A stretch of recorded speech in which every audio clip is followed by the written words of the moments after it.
কিশোরগঞ্জের হুসেনপুরে মাদক সেবনে বাধা দেয়ায় মোহাম্মদ রামেল মিয়া নামে এক যুবক খুন হওয়ার অভিযোগ পাওয়া গেছে।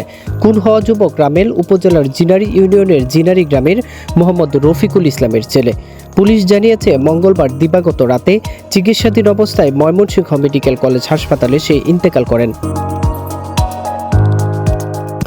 কিশোরগঞ্জের কুলিয়ারছড়ে ব্রহ্মপুত্র নদে মাছ ধরতে গিয়ে ওয়াসিম নামে এক যুবক নিখোঁজ হয়েছে। আজ সকাল 11টার দিকে উপজেলার ফরিদপুর ইউনিয়নের নলবাইত পূর্বপাড়া গ্রামে এই ঘটনা ঘটে। এ সময় আরও 4 জন যুবক সিয়াম, আরিফ, তুহিন ও আনাস আহত হয়।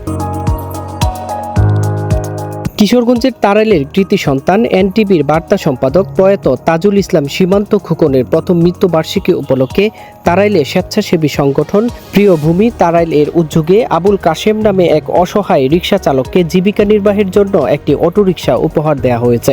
উপহার বিতরণ শেষে সীমান্ত খোকনের সাংবাদিকতা, মানবিকতা ও সামাজিক দায়বদ্ধতার কথা স্মরণ করেন।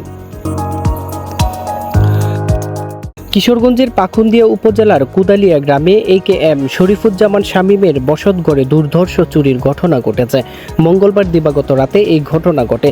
এ সময় সংঘবদ্ধ চোরেরা বসতঘরের আলমারি ভেঙে নগদ টাকা, স্বর্ণালংকার সহ গুরুত্বপূর্ণ কাগজপত্র চুরি করে নিয়ে যায়।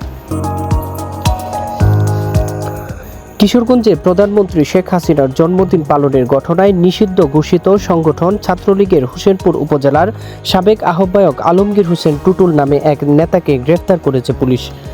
আজ দুপুরে গুরুদয়াল সরকারি কলেজের মাঠ থেকে তাকে গ্রেফতার করা হয়।